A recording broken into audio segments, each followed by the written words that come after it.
Muito bem, queridos. Voltamos com mais um comentário da Palavra de Deus e desta vez nós estamos na Epístola aos Hebreus, capítulo 6. Este capítulo 6 é um dos capítulos, aparentemente, um dos mais indesejados pelos respectivos pregadores, leitores, porque ele fala de coisas que aparentemente são assustadoras em relação aos que se desviam, em relação aos que estão pensando em se desviar. Mas nós iremos comentar de acordo com o que o texto diz. Então, se você não quiser acompanhar por motivo do medo, acompanhe pela curiosidade, para que você possa, pelo menos, saber o perigo que muitas pessoas estão correndo com aquele pensamento de voltar atrás, de parar, de desistir e de voltar a ser o que era antes. Vamos analisar alguns textos. Então, no capítulo 6, no versículo de número 4, ele vai dizer assim: porque é impossível que os que já uma vez foram iluminados e provaram o dom celestial, se tornaram participantes do Espírito Santo, provaram a boa palavra de Deus e as virtudes do século futuro, e recaíram, e sejam outra vez renovados para o arrependimento. Pois assim quanto eles de novo crucificam o Filho de Deus, expondo-o à vergonha.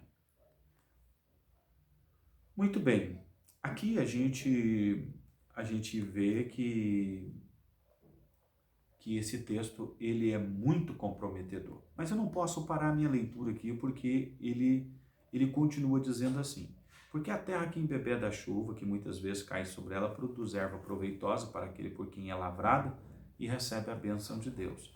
Mas produz, mas a mas produz abrolhos e é reprovado, e perto está a sua maldição, e o seu fim é ser queimado. Voltando então, mas a que produz espinhos e abrolho é reprovado, e perto está da maldição, e o seu fim é ser queimado.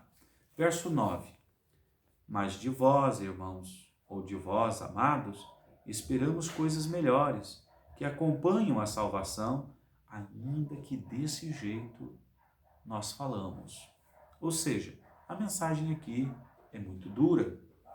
Ele diz assim: nesse momento nós não vamos falar da doutrina dos batismos, não vamos falar da doutrina da imposição de mãos, mas vamos falar daqueles que tiveram conhecimento da verdade, daqueles que tiveram conhecimento das coisas de Deus, tiveram batismo com o Espírito Santo, provaram a graça de Deus e recaíram. Na verdade que Hebreus, no capítulo 10, versículo 26, também fala do mesmo assunto, onde ele diz da seguinte maneira: porque se pecarmos voluntariamente depois de termos recebido o conhecimento da verdade, já não resta sacrifício pelo pecado. O que resta é uma certa expectação horrível de ardor de fogo que há de devorar os adversários. Na época de Moisés, quebrantando alguém a lei, morre sem misericórdia só pela palavra de 2 ou 3 testemunhas. De quanto maior castigo cuidará vós ser julgado merecedor aquele que pisar no Filho de Deus, ou tiver por profano o sangue da aliança com que foi santificado, ou fizer agravo ao Espírito da graça? Porque bem conhecemos aquele que disse: minha vingança, e eu darei a recompensa, diz o Senhor. E outra vez diz o Senhor, julgará o seu povo. E horrenda coisa é cair na mão do Deus vivo. O que esse texto ensina? Esse texto aqui ensina para aquelas pessoas que estão lutando, ou mesmo aquelas que estão fracas, se fortalecerem, porque o caminho de volta é muito mais longo do que o caminho da chegada. O caminho para chegar na largada está muito mais distante do que o caminho para chegar na meta final, na chegada, aonde nós sentaremos para receber do Senhor aquilo que Ele tem preparado para nós. Esse texto aqui mostra claramente que uma vez que você teve conhecimento das coisas de Deus, não existe mais caminho de volta. Não tem como voltar atrás. O apóstolo Pedro escreve na sua carta dizendo que quando se volta atrás, o cão volta ao vômito e a porca lavada volta para o lamaceiro. E o pior estado desta pessoa é pior do que o primeiro. Ou o último estado desta pessoa é pior do que o primeiro, assim fica melhor. E ele ensina também que era melhor não ter conhecido do que conhecer os santos caminhos do Senhor e se desviar do caminho do Senhor. Então, cabe a nós analisarmos da seguinte maneira: quando o escritor escreve aos Hebreus e ele diz, olha, não existe uma oportunidade para os que uma vez conheceram e provaram o dom celestial. Verdade é que uma vez que a pessoa se desvia, ela já está mostrando que ela não conheceu, porque Jesus disse que aquele que beber da água que eu lhe der nunca mais tornará a ter sede. Talvez eu estou falando com uma pessoa que está desviada, dizendo, então quer dizer que eu não tenho mais chance? Tem sim, porque se você tivesse conhecido, você não teria se desviado. Você tem chance. Eu posso lhe afirmar que se você tivesse bebido da água de Cristo, nunca mais você teria voltado para os vícios que uma vez você abandonou. E quero falar com aquelas pessoas também que fica vindo e indo e já se desviou 20, 30 vezes. Esse caminho é perigoso. Isso daí indica claramente que você nunca teve conhecimento com as coisas de Deus. Indica claramente que nunca bebeu da água de Cristo. Porque uma vez que prova do dom de Cristo, não tem mais necessidade de voltar para o mundo. Porque se voltar, pode estar correndo um grande perigo de estar pisando no sangue de Cristo e profanando uma coisa que é tão pura e tão santa. Mas e quando a gente erra? E quando os pés se resvalam? Mesmo que você, na sua dificuldade, na sua fraqueza, os seus pés se resvalaram, faça o propósito de se levantar, porque um dia um sangue precioso verteu por ti na cruz do Calvário, e nós não podemos profanar este sangue, uma vez que ele tem poder para nos purificar e nos salvar. Muito pelo contrário, temos que lutar. Você já pensou se todas as pessoas que têm problema com suas fraquezas e dificuldades resolvessem desistir de continuar e voltar atrás?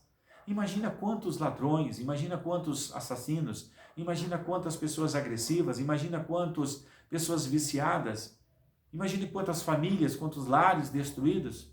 Imagine todas essas pessoas que enfrentam lutas e dificuldades dentro do Evangelho resolver desistir por conta de suas fraquezas. Então o caminho não é esse, não é a forma coerente de pensar. O caminho é se fortalecer. No demais, irmãos meus, fortalecei-vos no Senhor e na força do seu poder. Revesti-vos de toda a armadura de Deus para que possais resistir. Efésios capítulo 6, versículo 10. O caminho qual que é? É o caminho da santificação? Aquele que lá em Hebreus, no capítulo 12, a partir do versículo 12, diz: tornar a levantar as mãos cansadas e joelhos desconjuntados, para aquele que manqueje, não se desvie inteiramente, antes seja sarado. Segui a paz com todos e a santificação, sem a qual ninguém verá o Senhor. E tendo cuidado de que nenhuma raiz de amargura brotando vos perturbe, por ela muitos se contaminem. Portanto, ninguém seja fornicário ou profano como Esaú, que por um manjar, por um prato de lentilha, vendeu o seu direito de ser o primogênito. Oh, queridos amados, essa escritura aqui é muito séria. Isso daqui não é para dizer para aquele que uma vez caiu que ele não tem esperança. Muito pelo contrário, isso aqui é para dizer para aqueles que estão manquejando: não se desvie, não volte atrás. Lembra do sangue com que foste santificado. Lembre do preço pago. Lembre do sacrifício. Lembra quanto custou a sua vida no Evangelho. Este texto aqui é para alertar aqueles que muitas das vezes estão cocheando em dois pensamentos e estão cambaleando para que eles não venham cair e não voltar atrás. Muito pelo contrário, ouça a voz de trás de ti dizendo: este é o caminho, andai nele. Recebe a força, recebe o ânimo, leia a palavra, ore, busca o Senhor, chore, mas não volte atrás. Avance. O Senhor Jesus tem uma obra na tua vida, e se você pensa que tudo que Ele tinha para fazer na sua vida Ele já fez, estás equivocado. Quem sou eu para dizer o que Ele vai fazer na tua vida, o que Ele tem para fazer na sua vida? Mas você pode olhar e perceber que não terminou, não está completa, porque a obra sim estaria completa conforme Filipenses 1,6 diz, que eu tenho por certo que aquele que em vós começou a boa obra aperfeiçoará até o dia de Cristo Jesus. Aí então, eu posso lhe garantir que a obra estaria completa se o dia de Cristo fosse hoje e nós inaugurássemos o reino junto com Ele. Mas, no entanto, é necessário nós esperarmos o cumprimento da profecia. Por isso eu te digo, o Senhor ainda tem uma grande obra para realizar em sua vida. Então, não fique parado, levante a sua cabeça, dê a volta por cima. E para você que está fraco, lute para que aquele que manqueja não se desvie inteiramente. Muito pelo contrário, antes seja sarado. Que Deus em Cristo, esperança nossa, possa te fortalecer. Por isso que enquanto o texto aqui está dizendo que uma vez que as pessoas teve o pleno conhecimento, elas podem estar acarretando maldição e expectação de juízo. No entanto, você pode observar, acompanha comigo, para que você possa confortar o seu coração. Olha o que o texto está dizendo no versículo de número 9. Mas de vós, amados, esperamos coisas melhores, que acompanhem a salvação, mesmo que assim falamos. Então, o Senhor, Ele não espera que nós voltamos atrás ou paremos, muito pelo contrário, Ele espera coisas melhores, que acompanhem a salvação. Na instrumentalidade do escritor desta epístola, nós ficamos sabendo disso. E você que está parado, por que parou? Por que voltou atrás?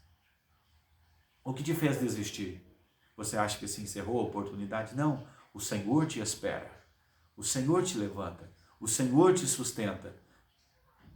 Quem sabe você não provou da água de Cristo? Ou, quem sabe eu estou falando com alguém que as circunstâncias da vida te obrigou você a recuar. Mas não volte atrás. O Senhor está à sua espera para restaurar e renovar as tuas forças e te dar graça para você vencer aquilo que tem tentado te fazer desistir. Um forte abraço de Jesus.